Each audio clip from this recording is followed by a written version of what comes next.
After an unforgettable night, a drunken virgin girl unknowingly slept with the millionaire president. Sunlight pierced through floor-to-ceiling windows, forcing Megan Richardson's eyes open. The pounding in her head intensified as consciousness crept in, bringing with it a wave of disorientation. This wasn't her modest apartment with its familiar IKEA furniture and overflowing bookshelf. Instead, she found herself surrounded by luxury, cream-colored silk sheets, elegant modern furniture, and a breathtaking view of downtown Boston stretching out before her. Panic surged through her body as she sat up, clutching the sheets to her chest. Relief flooded her system when she realized she was still wearing her graduation dress from the night before, though her carefully styled hair had come undone, dark curls falling messily around her face. "Good morning." A deep, accented voice came from the doorway. Megan whirled around, her heart racing. A man stood there, impeccably dressed in a tailored charcoal suit that probably cost more than her entire college wardrobe. He held 2 cups of coffee, steam rising gently from both. "Who?" Her throat felt dry, her voice barely a whisper. "Andreas Dimitriou," he said, maintaining a respectful distance as he set one of the coffee cups on the bedside table. "We met last night at the Revere Hotel, though I doubt you remember much of it." Fragments of memories began filtering back. Her graduation celebration, friends insisting on shots, a group of guys she didn't know offering more drinks. After that, everything became a blur. "I don't usually drink," Megan said, her cheeks burning with embarrassment. "Yesterday was my first time really—" She trailed off, mortified at having to explain herself to this stranger. Andreas's expression softened. "There's no need for explanations. I intervened when I noticed several men attempting to take advantage of your condition. They were being rather insistent about getting you to leave with them." A chill ran down Megan's spine as the implications of his words sank in. "So you brought me here instead? To my hotel suite, yes. I assure you I slept in the other room." He gestured toward the living area. "I couldn't in good conscience leave you vulnerable to those individuals." Megan studied him carefully. At around 37, Andreas carried himself with the quiet confidence of someone accustomed to power, but there was something gentle in his dark eyes that made her want to trust him. Still, 22 years of life had taught her to be cautious. "Thank you," she said finally, reaching for the coffee. "But I should probably go, of course. I've already arranged for a car to take you wherever you need to go." He paused, then added, "Though I would suggest having something to eat first. The kitchen sent up some breakfast." Her stomach growled traitorously at the mention of food, and Andreas's lips quirked in amusement. "I'm not trying to delay you, Ms. Richardson. Simply looking out for your well-being." Megan's eyes narrowed. "How do you know my last name?" "Your student ID fell out of your purse last night.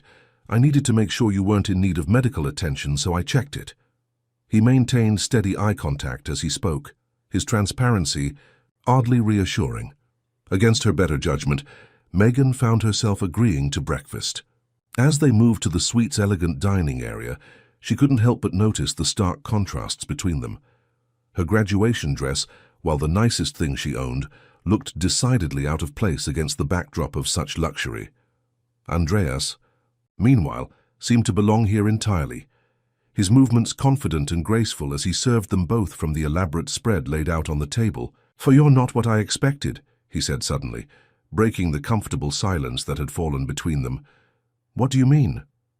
"Most people in your situation would be either overly grateful or suspicious to the point of hostility. You're measured, thoughtful." His accent wrapped around the words in a way that made them sound like genuine observations rather than flattery. "And you're not what I expected either," Megan replied, surprising herself with her boldness. "Men with your kind of money and power usually don't notice people like me, let alone help them." Andreas set down his coffee cup, his expression turning serious. "Perhaps that's precisely why I noticed you, Ms. Richardson. In my world, sincerity is a rare commodity." The weight of his words hung in the air between them, charged with something neither of them was ready to name.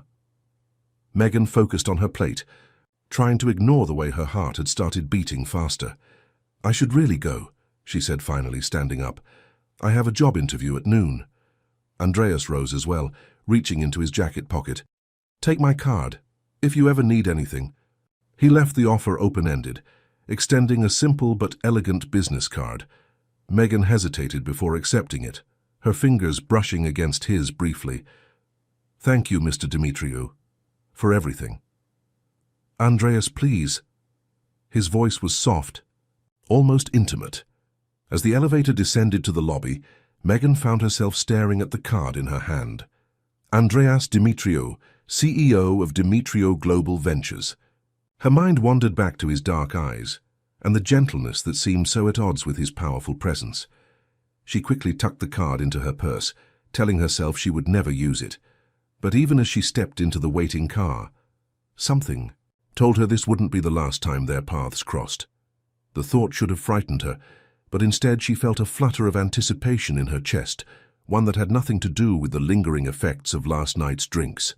2 weeks after her unexpected morning at the Revere Hotel, Megan sat at her new desk at Preston & Associates, one of Boston's top consulting firms. Her fingers hovered over Andreas's business card, which she'd found herself taking out of her wallet more times than she cared to admit. The embossed letters caught the morning light, making the name seem to float off the cream-colored cardstock. "Hearth to Megan," Regina Chen, her cubicle neighbor, called out. "The quarterly reports aren't going to analyze themselves." Megan quickly tucked the card away, grateful for the interruption of her wandering thoughts. "Sorry, just taking a quick break." Regina wheeled her chair closer, lowering her voice. "You know, you never did tell me the full story about your graduation night. 1 minute you were doing shots with Kimberly and Jordan, the next you completely disappeared." "Nothing to tell," Megan lied, turning back to her computer screen, but the slight flush in her cheeks betrayed her. "Oh no, you don't get off that." "Easy."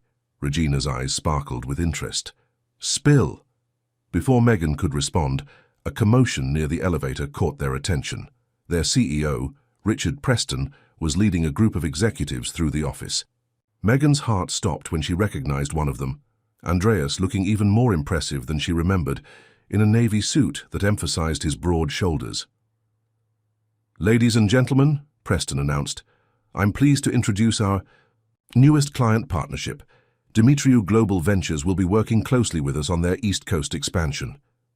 Megan slouched in her chair, praying she wouldn't be noticed. But as the group passed their row of cubicles, Andreas's steps faltered almost imperceptibly.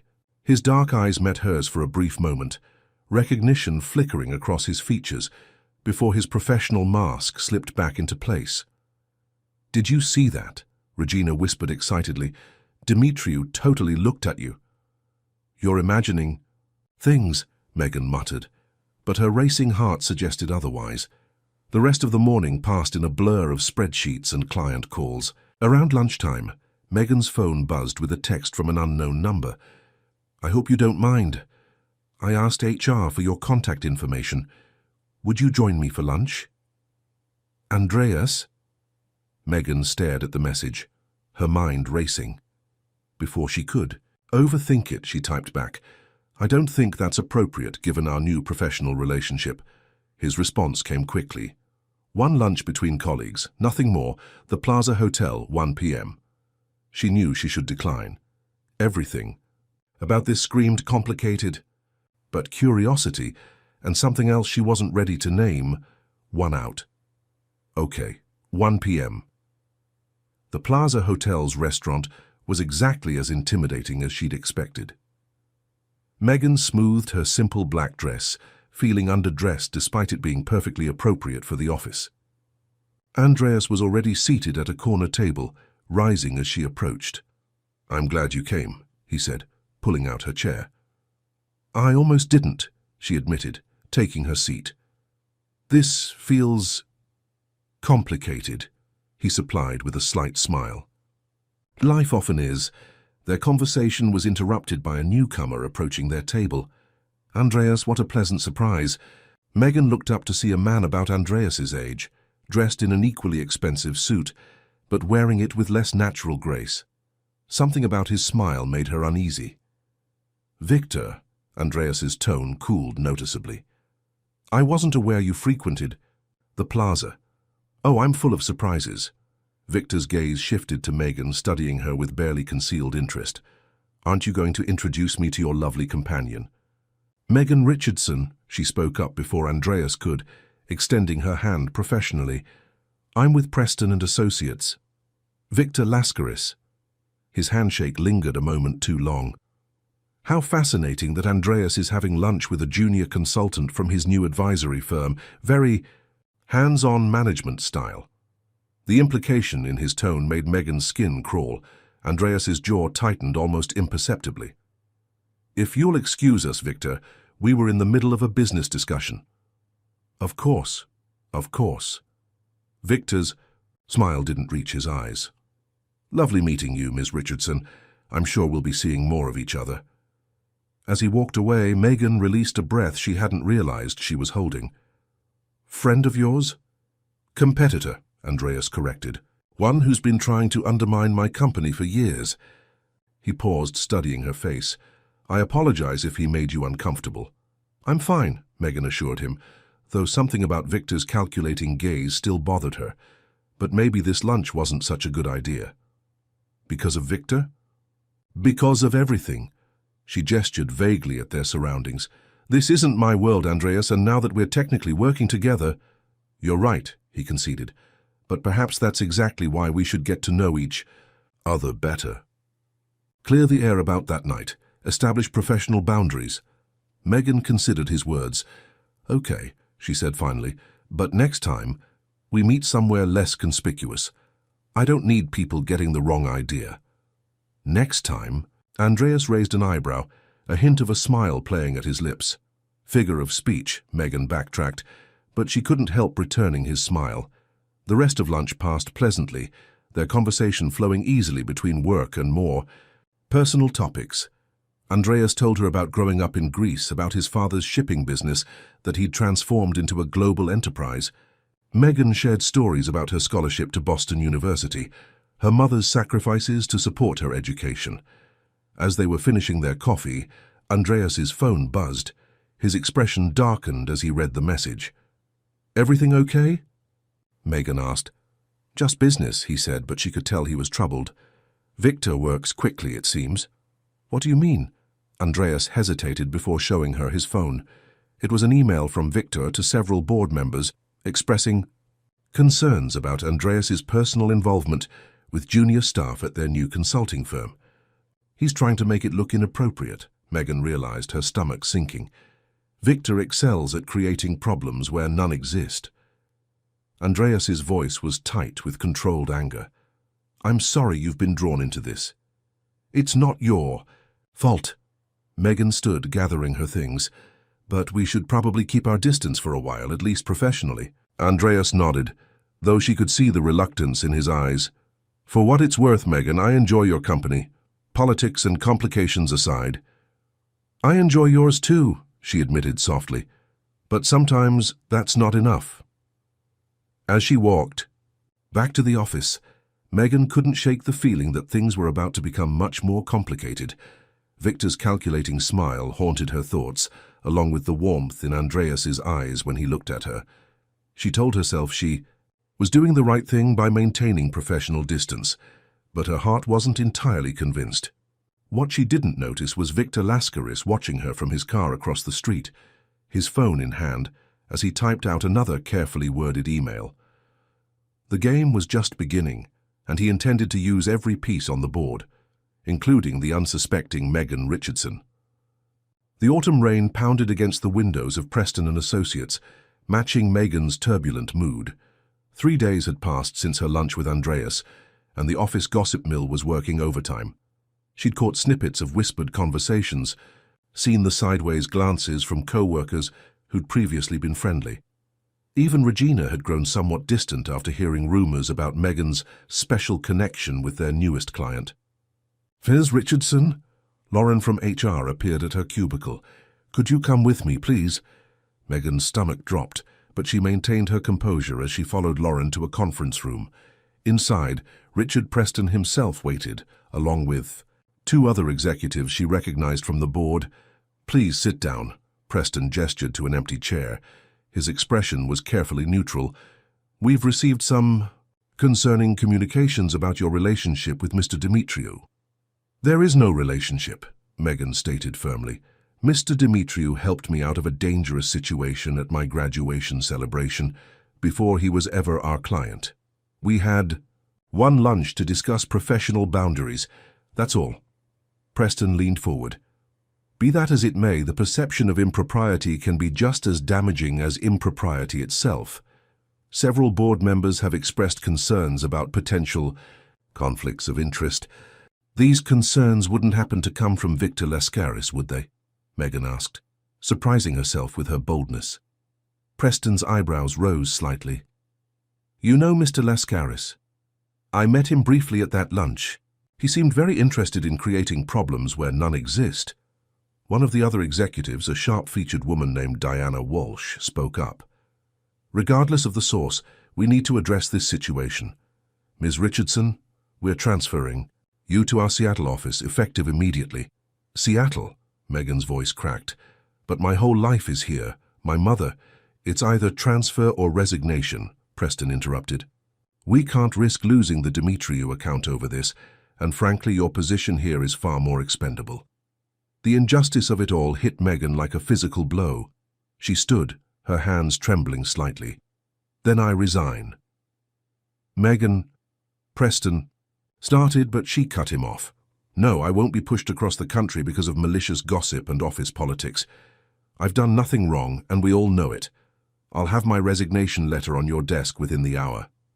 She managed to maintain her dignity until she reached the women's restroom, where she finally let the tears fall. Everything she'd worked for gone in an instant. Her mother's voice echoed in her head. "The world isn't fair, baby girl, but you're stronger than anything it throws at you." A knock on the door interrupted her thoughts. "Megan." It was Regina. "I saw what happened. Are you okay?" Megan wiped her eyes and opened the door. Regina immediately pulled her into a hug. "I'm so sorry," Regina whispered. "I should have stood up for you when people started talking." "It's not your fault," Megan assured her, "but I need a favor. Can you help me pack up my desk? I don't want to face everyone out there." While Regina gathered her things, Megan composed her resignation letter. As she hit send, her phone buzzed with a text from an unknown number. "I hear congratulations are in order. Nothing quite like watching someone's career implode. Coffee soon? Victor." Anger replaced her sadness. She quickly typed back, "Go to hell." His response was immediate.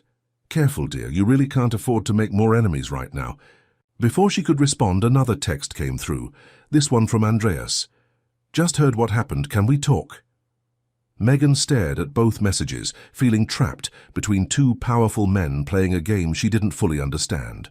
Her phone buzzed again. Victor had sent a photo. Her heart stopped when she opened it. The image showed her and Andreas at the Revere Hotel on graduation night, him helping her to his room. Without context, it looked compromising. "Amazing. What security cameras can capture?" Victor's next text read. "Imagine if this got out. Poor drunk girl taken advantage of by wealthy businessmen. Your reputation would never recover. Neither would his." Megan's hands shook as she typed. "What do you want?" "Meet me for dinner. 8 p.m. Sorrelina. Come alone, or these photos find their way to every news outlet in Boston." She glanced at Andreas's unanswered text, then back at Victor's threat. The smart thing would be to tell Andreas everything, but what if that made things worse? What if Victor released the photos anyway? Regina returned with a box of her desk items. "Your friend Madison called the office looking for you. Said something about drinks tonight." Megan had completely forgotten. She was supposed to meet her college friends to celebrate her new job. The irony made her want to laugh or cry. She wasn't sure which. "Thanks, Regina, for everything." Once home, Megan paced her small apartment, weighing her options. She could ignore Victor's demand, but the photos would destroy not only her reputation, but Andreas's as well. She could tell Andreas, but his confronting Victor might just make things worse. Or she could meet Victor, find out what he really wanted, and try to handle this herself. At 7:45 p.m., She found herself walking into Sorellina, wearing the same black dress from her lunch with Andreas. Victor was already seated at a corner table, looking pleased with himself. "Megan, you look lovely." He stood to greet her. "Though I must say black seems rather funereal. Then again, I suppose we are here to discuss the death of your career." "Cut the games, Victor," Megan snapped, sitting down. "What do you really want?" His smile turned predatory. "Direct. I like that." "Very well. I want you to help me destroy Andreas Dimitriou."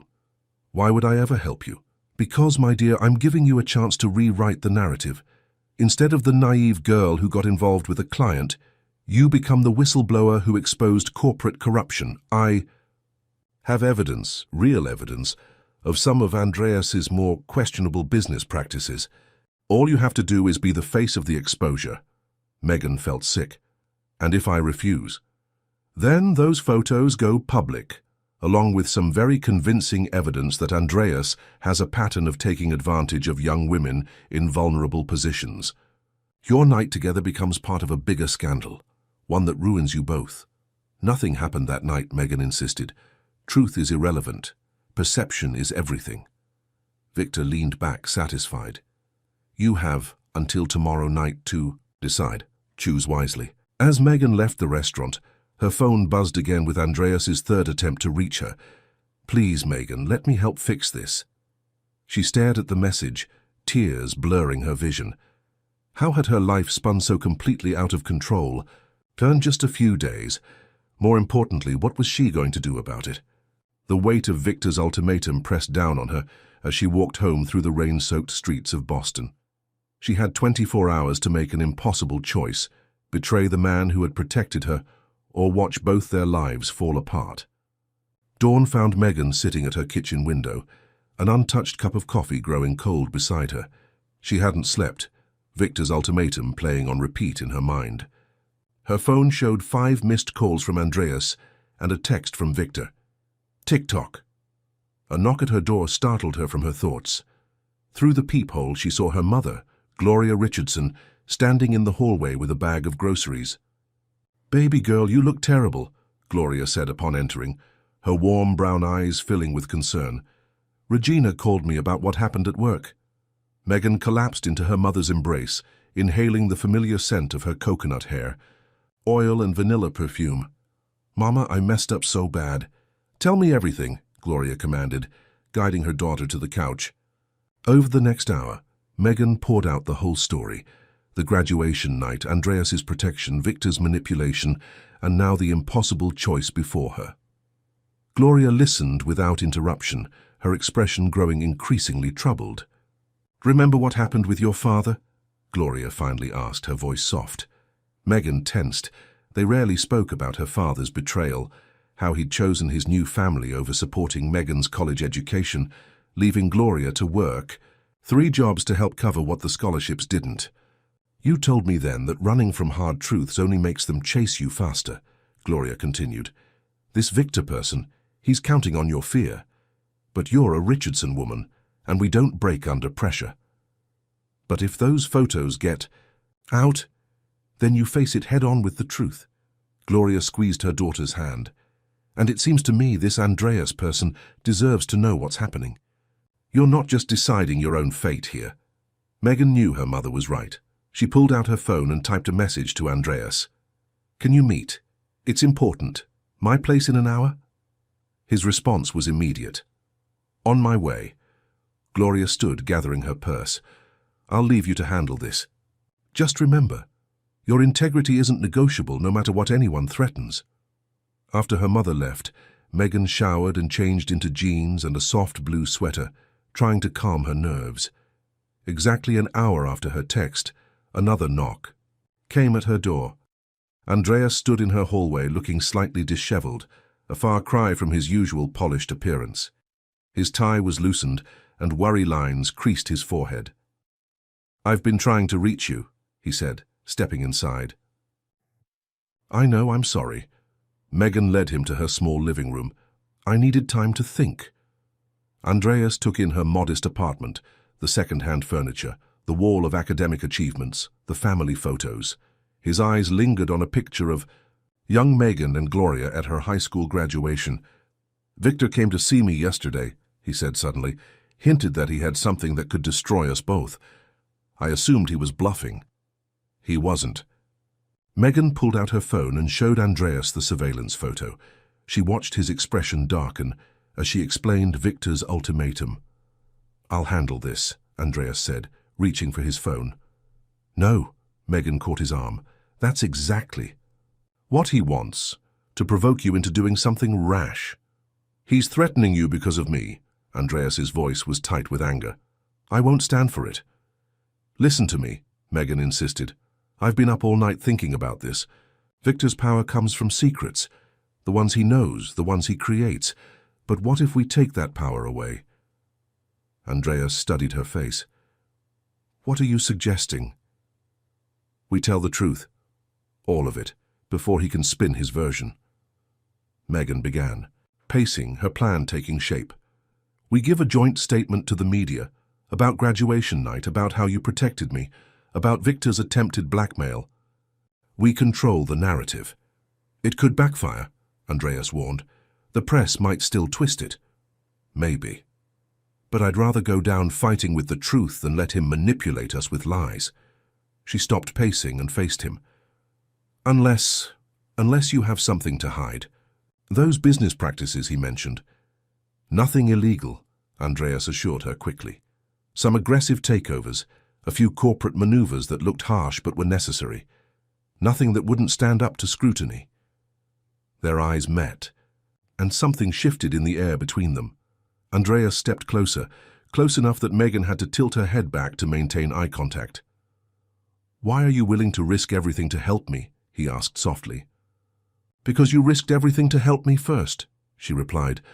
"And because—" She hesitated, then pushed on. "Because what I feel when I'm with you scares me more than anything Victor could do." Andreas's hand came up to cup her cheek, his thumb brushing away a tear she hadn't realized had fallen. For a moment Megan thought he might kiss her. Instead, he pressed his forehead to hers, sharing a breath. "We do this together then," he said. "But first, there's something you should—" "No." He pulled back slightly, reaching into his jacket pocket. "I had my security team do some digging after Victor's visit yesterday.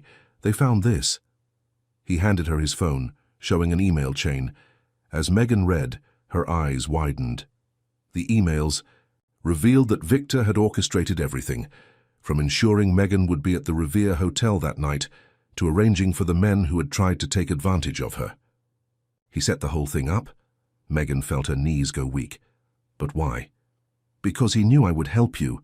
Andreas's voice was heavy with guilt. "He knows I have a sister who—" He paused, pain flickering across his features. "Who wasn't as fortunate as you were that night. He used that knowledge to put you in my path, thinking he could use our connection against me later." Megan sank onto her couch, processing this revelation. "So none of it was real? Our connection was just part of his plan?" "The situation might have been orchestrated." Andreas knelt before her, taking her hands in his. "But everything I felt, everything I feel is real. Victor didn't count on that." Megan's phone buzzed with another text from Victor. "Time's up, dear. Decision?" Looking at Andreas, seeing the sincerity in his eyes, Megan felt a calm certainty settle over her. She typed back, "Check your email in an hour. And Victor, you should have picked a smarter game to play." She turned to Andreas, squeezing his hands. "Ready to turn the tables?" His answering smile was both fierce and tender. "Lead the way." As they began drafting their statement together, Megan felt something she hadn't expected.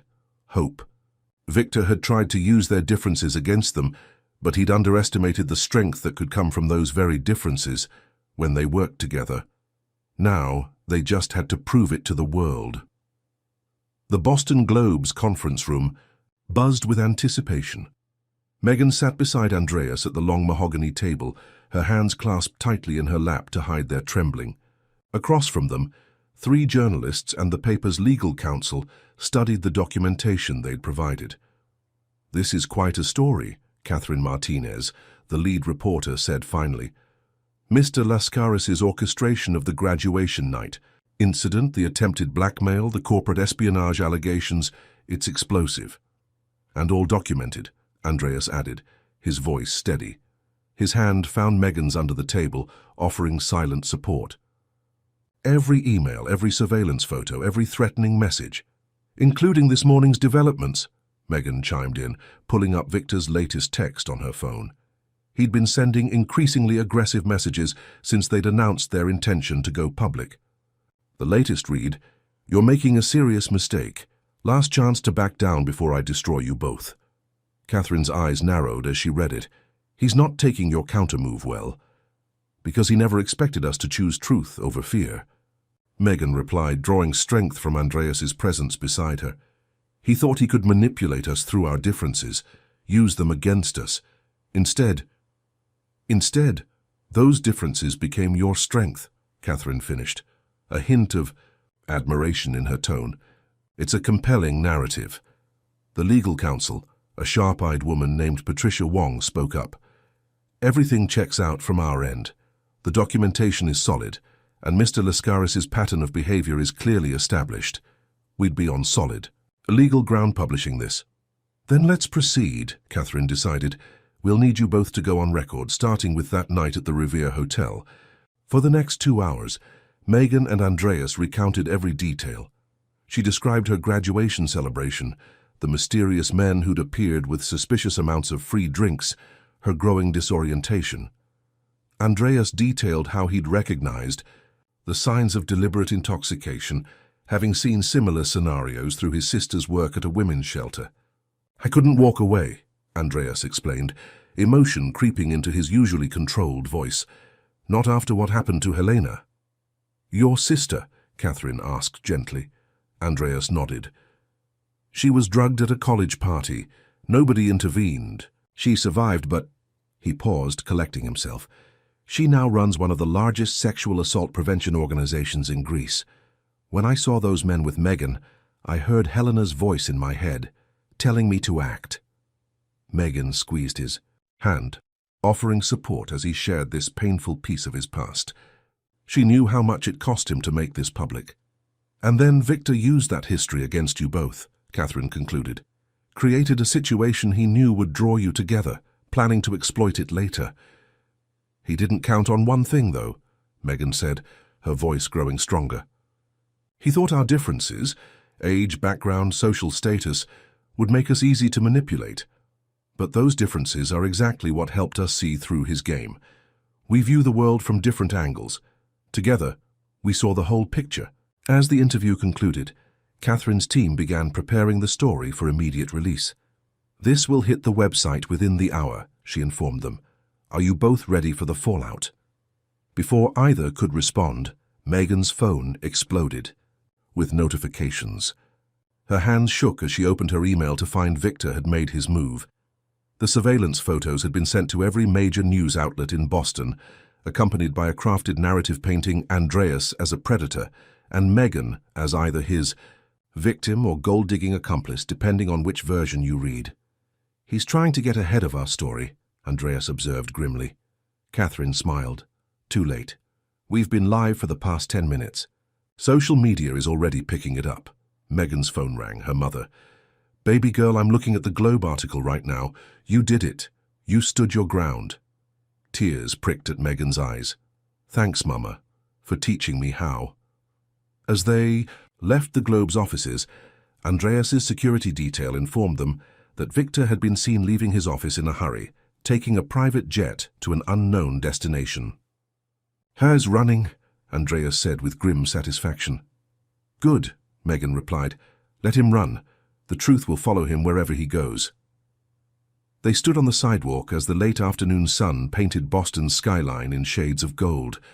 The air felt lighter somehow, despite the chaos they knew was coming. "Come to dinner with me," Andreas said suddenly. Megan raised an eyebrow. "After all this, you're asking me on a date?" "No more hiding," he replied simply. "No more letting others define who we are or what we mean to each other." Before she could respond, her phone buzzed with a new message from Richard Preston. "Ms. Richardson, in light of recent developments, the board would like to discuss your reinstatement, with a significant promotion and apology, of course." Megan showed the message to Andreas, who read it with a slight smile. "What will you tell him?" "That I've received a better offer," she replied, then quickly clarified at his questioning look. "Not from you. Winchester Consulting reached out this morning. They've been following the story and want me to head their new corporate ethics division." Pride bloomed in Andreas's eyes. "Taking your experience and turning it into something powerful. That's who you are, Megan Richardson." She stepped closer to him, no longer caring who might see. "And who are we, Andreas Dimitriou?" His hand came up to cup her face, thumb tracing her cheekbone. "We're two people who refused to let someone else write our story, who chose truth over fear, who found strength in our differences instead of letting them divide us."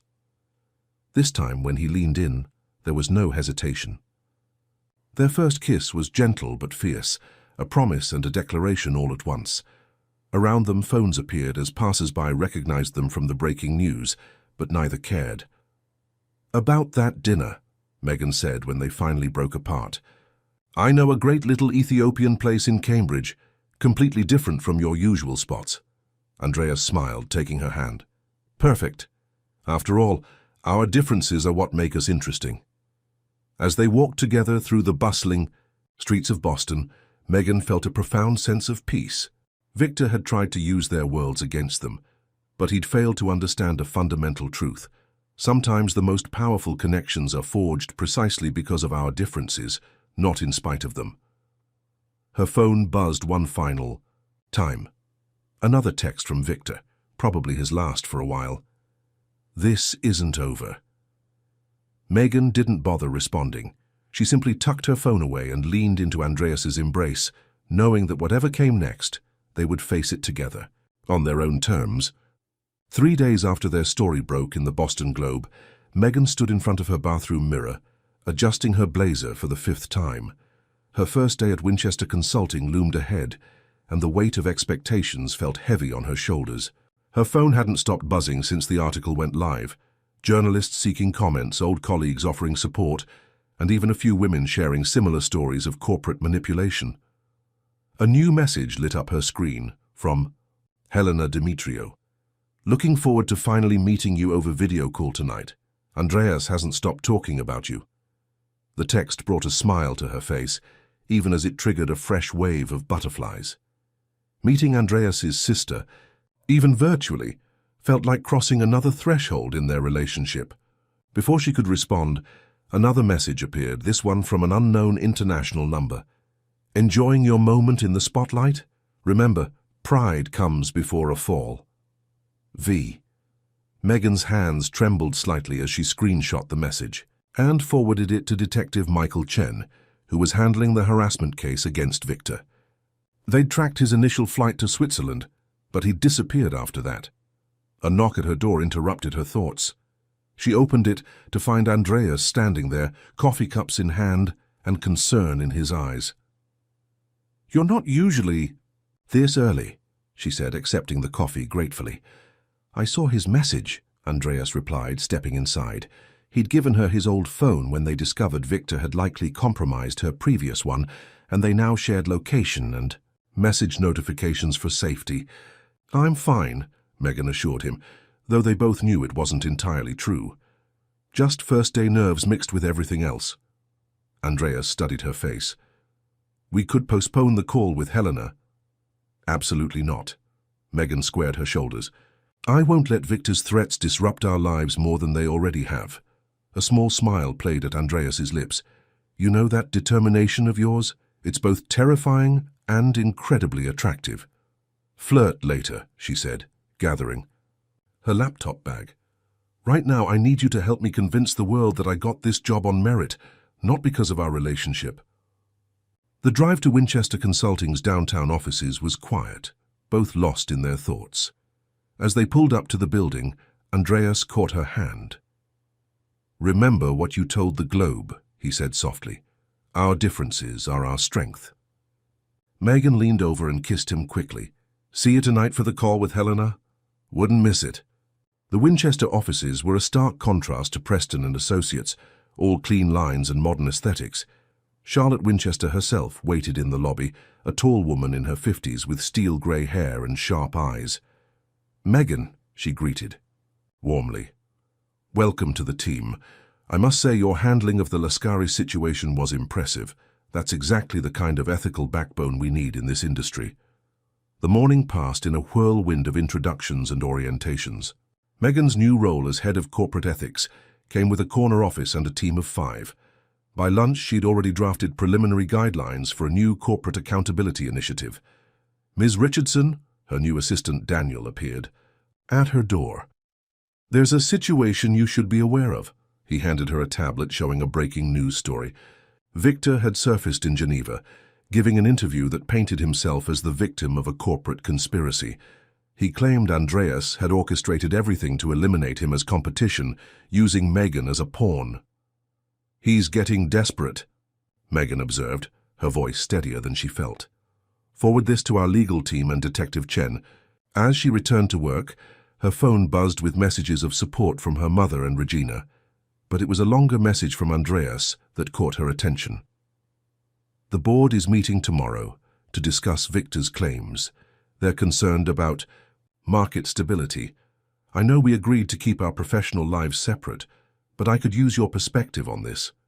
Dinner at my place before Helena's call? You can help me cook that pasta dish you've been trying to teach me." Megan smiled, remembering their disastrous first attempt at cooking together last week. Despite the chaos swirling around them, they'd been building something real. Quiet moments, shared laughter, honest conversations about their fears and hopes. The rest of the afternoon flew by in a series of meetings and policy reviews. As Megan packed up to leave, Charlotte stopped by her office. "I saw the news about Lascaris," she said, settling into a chair. "Are you prepared for what comes next?" "You mean the accusations, the attempts to discredit me?" Charlotte's expression softened slightly. "I mean the reality that you're now a symbol, whether you want to be or not. Your story has sparked a conversation about power dynamics and ethical responsibility in corporate America. That comes with both opportunity and burden." Megan thought about the emails she'd received from other women, sharing their own stories of manipulation and harassment. "I never asked to be a symbol." "Few who become ones do," Charlotte replied. "But you've handled it with grace. That's why I want you to speak at next month's Corporate Ethics Summit in New York." What? "Your experience, combined with your professional expertise, makes you uniquely qualified to address these issues." Charlotte stood. "Think about it. The platform could help you turn this situation into lasting change." As Megan left the office that evening, her mind raced with possibilities. Charlotte was right. She had a chance to transform this crisis into something meaningful. But Victor's latest move complicated things. His lies threatened not just her and Andreas, but the very changes they hoped to create. The sun was setting as her cab pulled up to Andreas's Beacon Hill townhouse. Through the window, she could see him in the kitchen, phone pressed to his ear as he gestured animatedly. Even from outside, she could tell by his expression that something was wrong. Her phone buzzed one last time, another international number. "Did you really think I'd let you two win so easily? Tomorrow's board meeting will be interesting. Give Andreas my regards." Megan took a deep breath, straightened her shoulders, and walked to the door. Whatever Victor was planning, they would face it together. They'd turned his first attack into an opportunity for positive change. They could do it again. Besides, she thought with a small smile as she let herself in with the key Andreas had given her last week, they had pasta to cook and a sister to impress. Victor might control the business headlines, but he couldn't touch what mattered most, the life they were building together, one quiet moment at a time. "Hey," Andreas called from the kitchen, his troubled expression softening at the sight of her. "How was your first day?" "Challenging, exciting, a little terrifying," she replied, dropping her bag and moving to embrace him. "Pretty much like everything else in my life lately." He held her close, his chin resting on top of her head. "Helena's going to love you." "Good," Megan said, pulling back to look at him, "because we need all the allies we can get for whatever Victor's planning next." Andreas's eyes darkened. "You saw his interview and got his message about tomorrow's board meeting." She moved to wash her hands at the sink. "But first, you promised me pasta, and I promised Helena we'd have a proper introduction." As they began preparing dinner together, Megan felt her anxiety about Victor's threats receding. They had built something real and strong, something that could withstand whatever storm was coming. Let Victor plot and scheme. They had truth on their side, and more importantly, they had each other. The video call with Helena had gone perfectly, almost too perfectly. As Megan lay in bed that night, replaying the evening's events, something nagged at her consciousness. Helena had been warm, engaging, and supportive, especially when discussing the upcoming board meeting. "You've got this," she'd said with a confident smile. Victor doesn't know what he's up against. Now, at 3 a.m., Megan stared at her ceiling, Andreas sleeping peacefully beside her. Her phone buzzed softly, a news alert. She carefully slipped out of bed and padded to the kitchen of Andreas's townhouse. The headline made her blood run cold. Breaking, Demetriou Global Ventures facing federal investigation. The article, detailed allegations of systematic financial irregularities, with anonymous sources suggesting connections to organized crime in Greece. At the bottom was a quote from Victor Lascaris, expressing his deep concern about the company's practices. "Can't sleep?" Andreas's voice came from behind her. She turned to find him leaning against the doorframe, his hair tousled from sleep. "Victor's made his move," she said, holding up her phone. Andreas read the article, his jaw tightening. "These allegations are completely fabricated. But they're clever, mixing just enough truth about our Greek operations with lies to make it seem credible." "The board meeting is in 6 hours, Megan noted, glancing at the clock.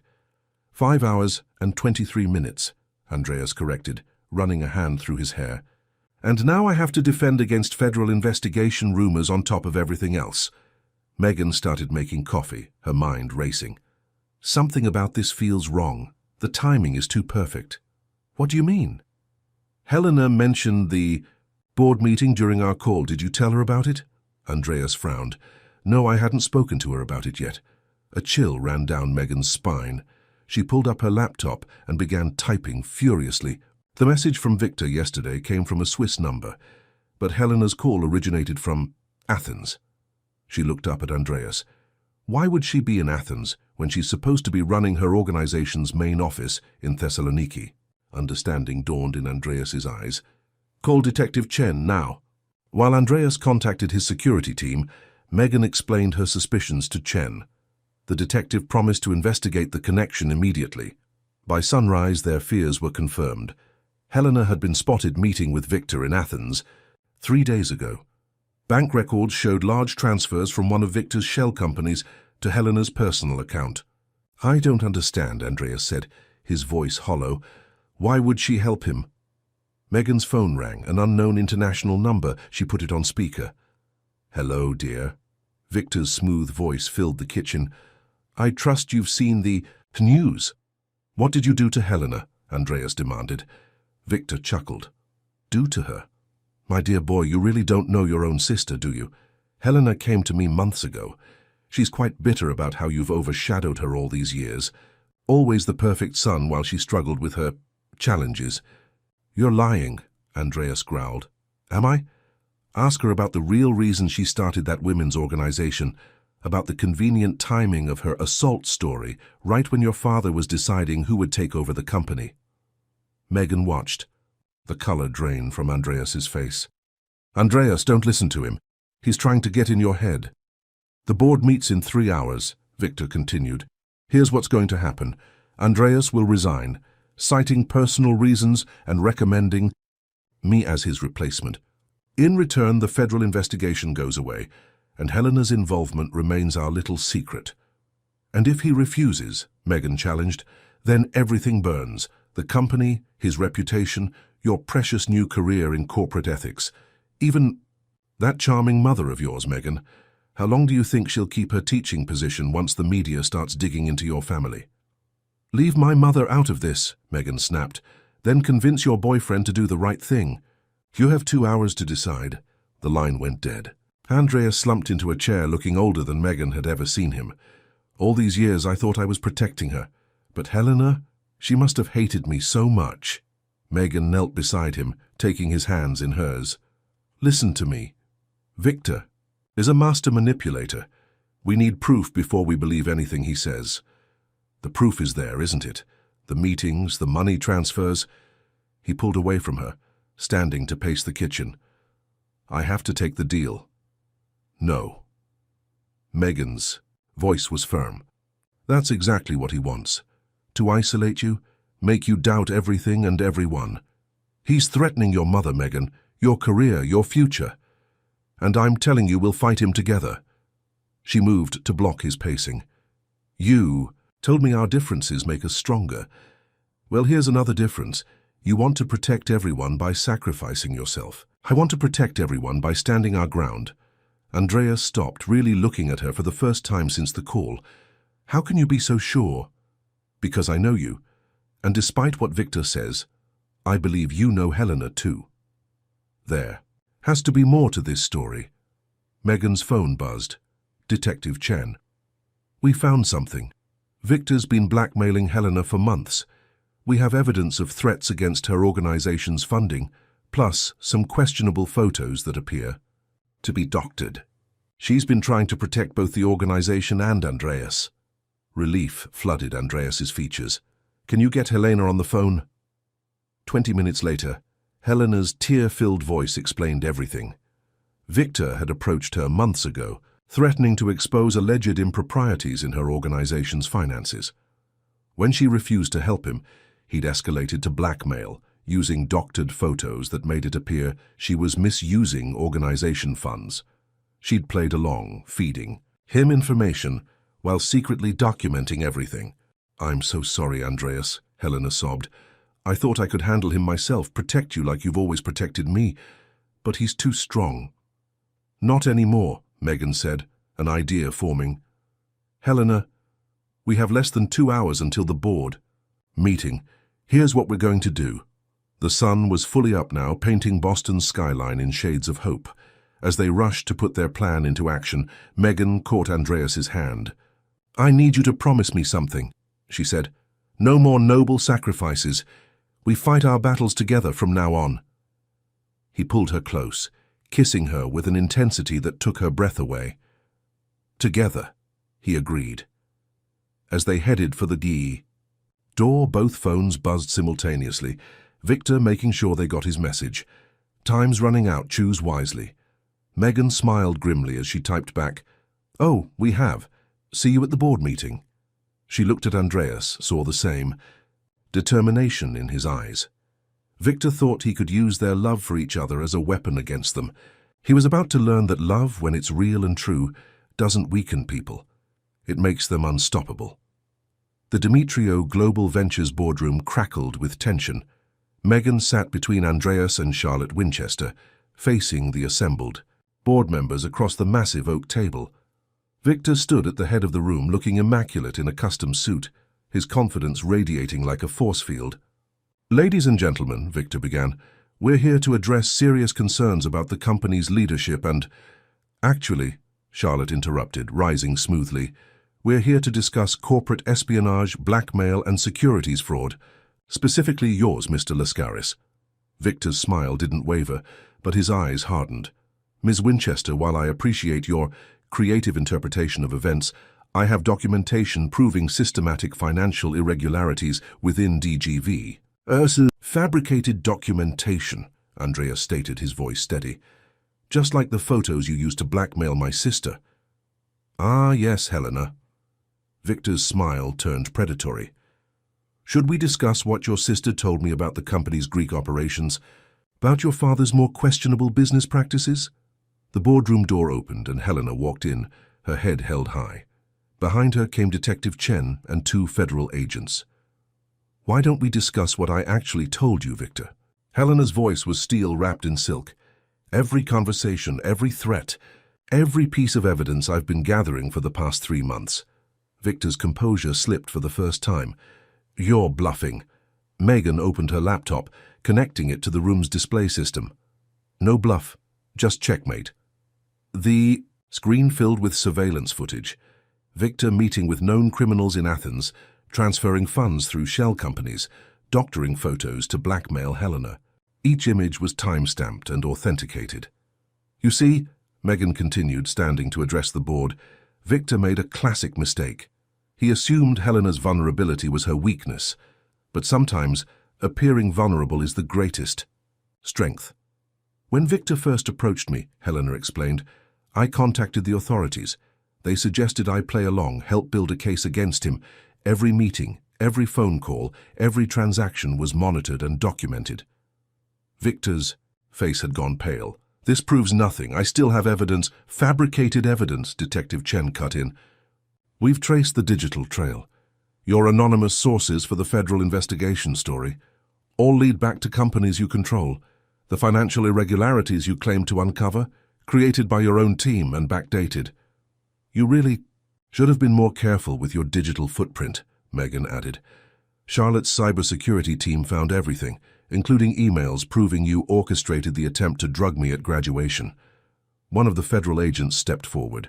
Mr. Lascaris, you're under arrest for conspiracy, attempted sexual assault, blackmail, securities fraud, and witness tampering.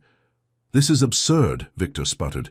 You can't— Actually, we can, the second agent said, producing handcuffs. The SEC has been building a case against you for months. Ms. Dimitriou's evidence was the final piece we needed. As the agents led Victor away, he turned back, his face contorted with rage. This isn't over. You have no idea what I'm capable of. No, Victor, Andrea stood, taking Megan's hand. It is over. You just never understood what we're capable of. After Victor's departure, the board meeting continued. The chairman, Roger Montgomery, looked shell-shocked. Mr. Dimitriou, Ms. Richardson, I believe we owe you both an apology, and you as well, Ms. Dimitriou. Save the apologies, Helena said firmly. Instead, let's discuss implementing real corporate ethics guidelines, starting with better protection for whistleblowers and clear channels for reporting harassment. Agreed, Charlotte added. Winchester Consulting would be happy to partner with DGV on developing these protocols, with Megan leading the initiative, of course. The next hour was spent in productive discussion. When the meeting finally adjourned, Megan, Andreas, and Helena found themselves alone in the boardroom. Little brother, Helena said softly, I'm so sorry I didn't tell you what was happening. I wanted to protect you for once. Andreas pulled his sister into a fierce hug. No more secrets between us, no more carrying burdens alone. Speaking of secrets, Megan interjected, there's something we need to discuss. She pulled up another file on her laptop. While investigating Victor, we found some interesting information about your father's old business practices. Andreas tensed. What kind of information? Evidence that he was being blackmailed too, by Victor's father. Helena moved to look at the screen. That's why Dad was so harsh with us, always pushing for perfection. He was trying to protect the company from vulnerabilities that could be exploited. He didn't trust us with the truth, Andreas said quietly. Then let's be better, Megan suggested. Full transparency starting now. We review every aspect of the company's operations, address any historical issues, implement real change. Together, Helena agreed. Together, Andreas echoed, pulling both women into an embrace. Later that evening, they gathered at Andreas's townhouse with Gloria, Charlotte, Detective Chen, and Regina for an impromptu celebration. As Megan watched her mother deep in conversation with Helena about educational reform, she felt Andreas's arms slip around her waist. Thank you, he whispered. For what? For teaching me that protecting people doesn't mean shutting them out. For showing me that our differences really do make us stronger. Megan turned in his arms, studying his face. The weight of secrets and responsibility had lifted, replaced by something lighter, more peaceful. We make a good team, she said softly. The best. He kissed her gently, then pulled back with a thoughtful expression. Move in with me. What? Move in with me, he repeated. No more separate lives, no more hiding from complications. Just us building something real together. Megan thought about her tiny apartment, about all the reasons she should say it was too soon. Then she thought about everything they'd faced together, how every challenge had only made them stronger. Yes, she said simply. Their moment was interrupted by Helena raising her glass. A toast. To new beginnings, to family. Both blood and chosen, and to love that's stronger than fear. As glasses clinked and congratulations flowed, Megan's phone buzzed one last time. A news alert. Victor Lascaris denied bail, federal prosecutors cite flight risk. She showed it to Andreas, who smiled. Looks like he finally learned. Learned what? That some things are more powerful than money and manipulation, like truth, like justice. He pulled her closer. Like love.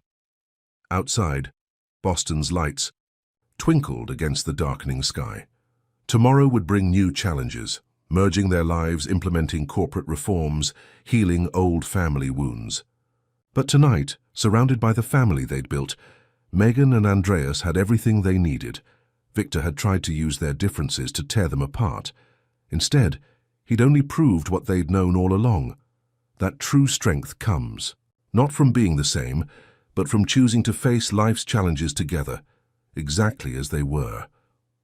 Moving boxes surrounded Megan as she stood in her old apartment, wrapping the last of her mother's hand-painted coffee mugs in newspaper. 2 weeks had passed since Victor's arrest, and life was settling into a new rhythm, different but stronger for all they'd overcome. "You know," Gloria said, carefully placing photos in a box, "when I imagined you moving in with a man, I didn't picture it happening quite like this." Megan smiled, remembering how her mother had initially reacted to the news.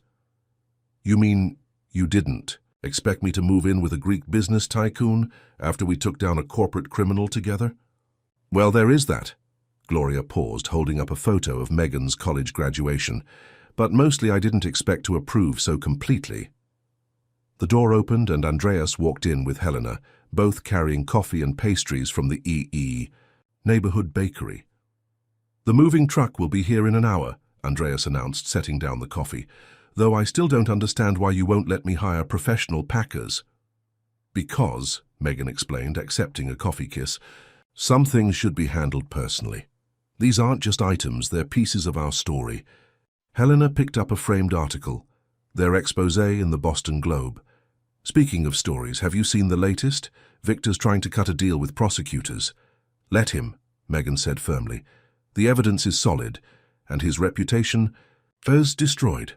That's what matters most to someone like him anyway." The conversation was interrupted by Megan's phone ringing, Charlotte Winchester. "Megan, I need you at the office. The Corporate Ethics Summit team is here from New York, and they want to discuss expanding your keynote to include a panel on corporate whistleblower protection."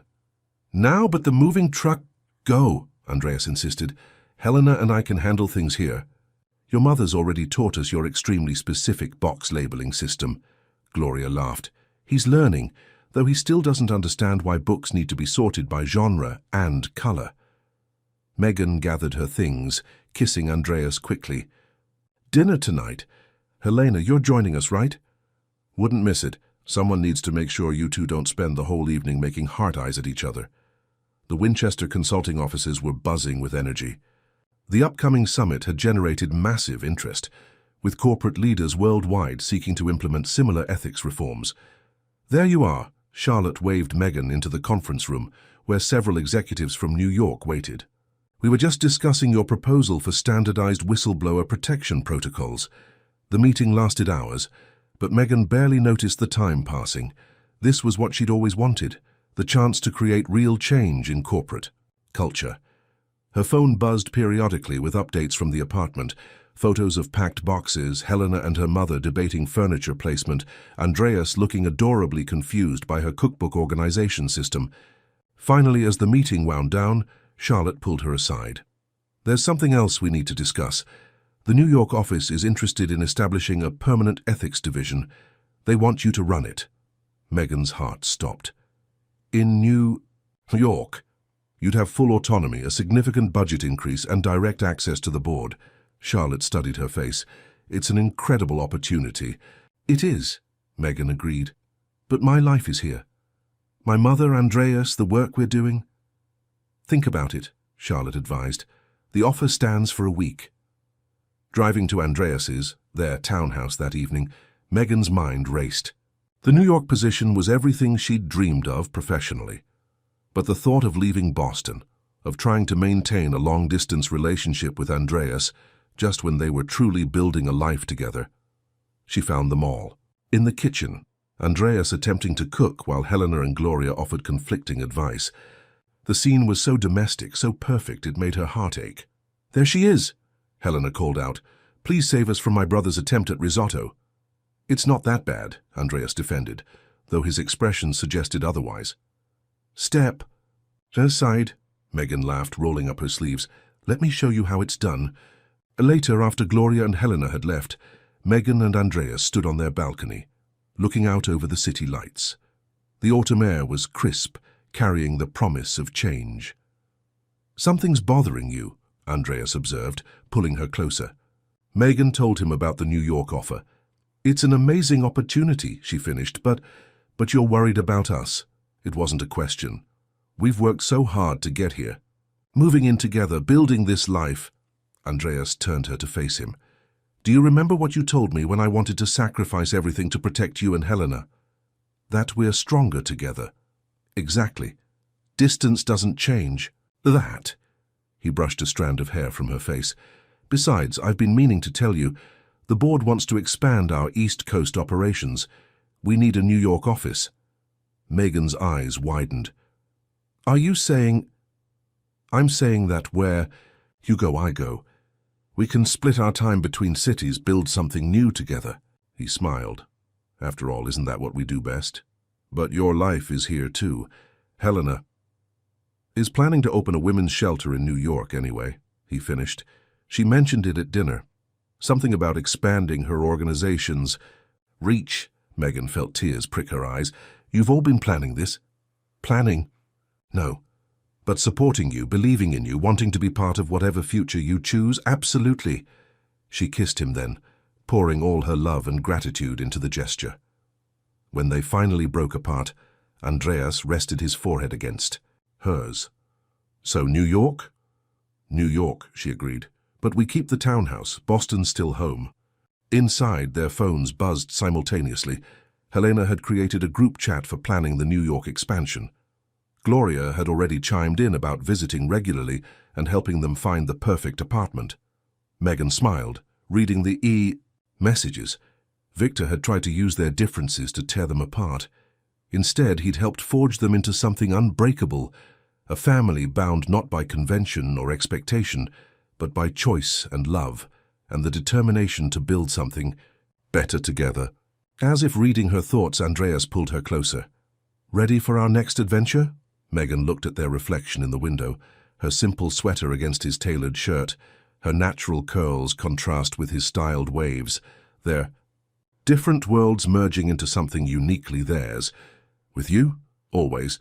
3 months had passed since Victor's arrest, and the Revere Hotel's grand ballroom was transformed for the Corporate Ethics Summit's closing gala. Megan stood at the podium, concluding her keynote speech to thunderous applause. "Real change doesn't come from fear of consequences," she said, her voice strong and clear. "It comes from understanding that our differences, in perspective, in experience, in background, are our greatest strength. When we embrace those differences, instead of letting them divide us, we create something powerful, something unbreakable." From his seat in the front row, Andreas watched her with pride, remembering how far they'd come since that first morning in this very hotel. Helena sat beside him, wiping away tears as Megan acknowledged her organization's work in corporate accountability.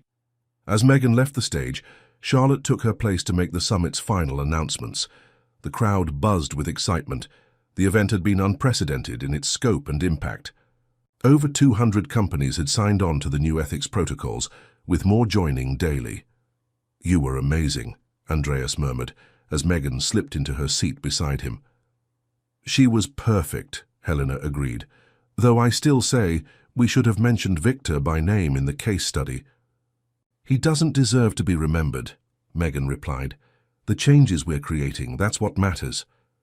Their conversation was interrupted by Charlotte's voice. "And now, I have one final announcement.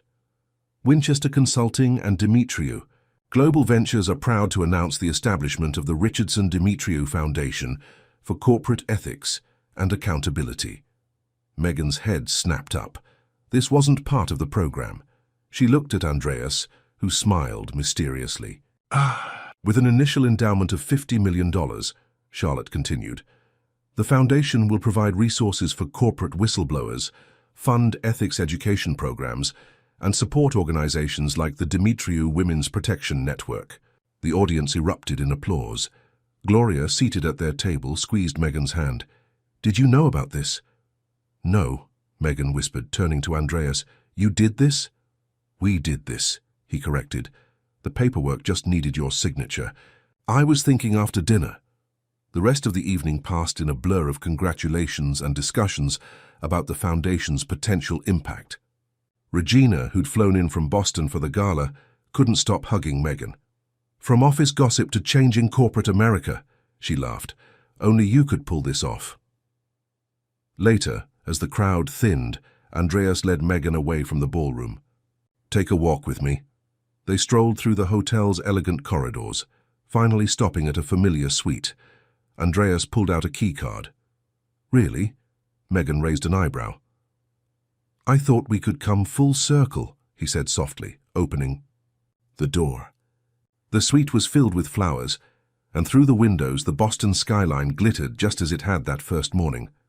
But this time, there was no confusion, no uncertainty, only the deep certainty of love, built on trust and shared purpose. These past months in New York have been incredible, Andreas said, taking her hands in his. Building the new office, watching you revolutionize corporate ethics, creating a home together. But Boston will always be where our story began. Where you protected me, Megan added, where you showed me that needing someone doesn't make you weak. He reached into his pocket, which is why I wanted to do this here. Megan's breath caught as he dropped to one knee, producing a ring that somehow managed to be both elegant and understated. Exactly her style. Megan Richardson, you walked into my life and challenged everything I thought I knew about strength, about love, about the power of being exactly who you are. Will you? Yes, she interrupted, laughing through tears. Yes, absolutely, yes. As he slipped the ring onto her finger, their phones began buzzing. Helena, Gloria, and Regina had been waiting to hear the news. Apparently, they'd all known about his plans. I hope you don't mind, Andreas said. They're waiting in the hotel restaurant to celebrate. Helena insisted on champagne from our family vineyard in Greece. Our family, Megan corrected, kissing him softly. The celebration lasted well into the night. Gloria and Helena swapped embarrassing stories about them both, while Regina documented everything for posterity. Charlotte dropped by briefly. To deliver a surprise, Victor had accepted a plea deal, ensuring he'd face consequences for his actions without them needing to endure a trial. To think, Helena mused, he actually believed he could break you two apart. He never understood what he was up against, Gloria said proudly. Much later, back in the suite, Megan stood at the window, studying how the moonlight caught her engagement ring. Andreas wrapped his arms around her from behind, and she leaned into his embrace. Happy? He asked softly. More than that, she replied. Grateful for everything, even the hard parts. They led us here. Speaking of here, Andreas turned her to face him. I had an interesting call with the hotel's board today. They're selling and they're looking for investors who understand the importance of ethical business practices. Megan's eyes widened. Are you thinking what I think you're thinking? The foundation's first major investment. We could transform it into a model of corporate responsibility, partner with Helena's organization to provide jobs and training for survivors. While preserving the place where our story began, Megan finished. I love it. Though we should probably rename it something other than the hotel where Andreas Demetriou rescued a drunk girl. Andreas laughed, pulling her closer. I was thinking the Richardson Demetriou Hotel for Corporate Innovation and Social Change. Terrible name, Megan grinned. We'll work on it. As they stood there, planning their future in the very place their past began, Megan thought about all the ways life could surprise you. How a moment of vulnerability could lead to unimaginable strength. How differences that seemed insurmountable could become your greatest assets. How love, when it's real and true, doesn't conform to society's expectations. It creates its own path. What are you thinking about? Andreas asked. noticing her contemplative expression. About how sometimes the biggest risks bring the greatest rewards. She touched his face gently. About how letting someone in doesn't make you weak, it makes you whole. Outside, the city was waking up to a new day. Soon they'd head back to New York, to their growing enterprises and shared dreams. But for now, they stood together in the place where it all began. Two people from different worlds who had found something extraordinary in their differences. Victor had tried to use those differences to tear them apart. Instead, he'd helped them build something unbreakable, a love strong enough to withstand any storm, a partnership powerful enough to change the corporate world, and a family bound. Together not by convention but by choice. As the sun rose over Boston, painting the sky in shades of promise, Megan and Andreas held each other close, ready for whatever adventures awaited them. After all, they had everything they needed. Their truth, their love, and the strength that comes from facing life's challenges together, exactly as they were. The end. Based on this powerful story about differences, love, and courage, I'd like to ask you a reflective question. If you were in Megan's shoes, facing threats and manipulation from someone as powerful as Victor, would you choose to fight for the truth alongside Andreas, even with all the personal and professional risks, or would you opt for the safer path of walking away and protecting your career? What would you do if you had to choose between safety and fighting for something you believe in? Your participation in the channel is very important. Please leave your opinion in the comments. Thank you so much for watching until the end. If you enjoyed this story, don't forget to subscribe to the channel, leave a like, and comment your thoughts. Your participation is very important to us. See you next time.